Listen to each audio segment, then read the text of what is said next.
knew is that the Father had already placed everything into his hands.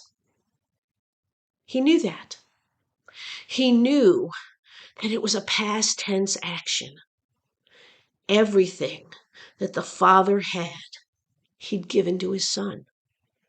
How often do we not know what the Father has given us? I would venture to guess it would be more often than not.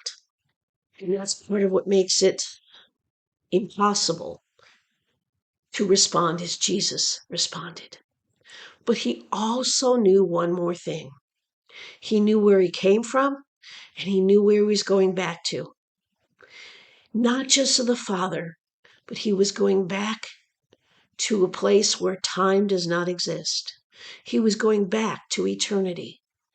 And he knew, no matter how bad the suffering, any suffering is temporary. It feels endless at the time. I can't imagine those hours on the cross didn't feel endless. But he knew that it was temporary, but the reward for that suffering was going to be eternal. He knew it. We don't seem to know any of those things.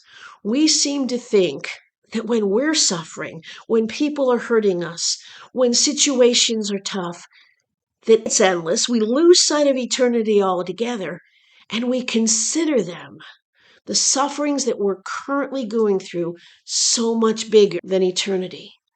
But we can be taught that.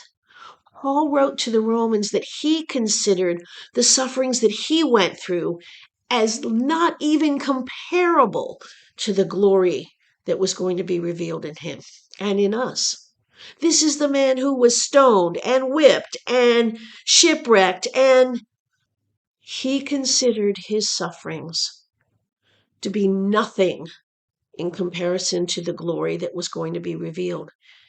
And I would venture to guess that Jesus knew the same thing.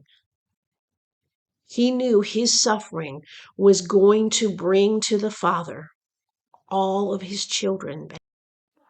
Hope you enjoyed the portion of this week's pondering that can be found at the YouTube channel Pondering His Word with Maureen Gower.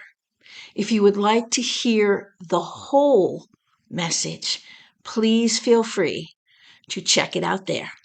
And may God bless you with a wonderful day.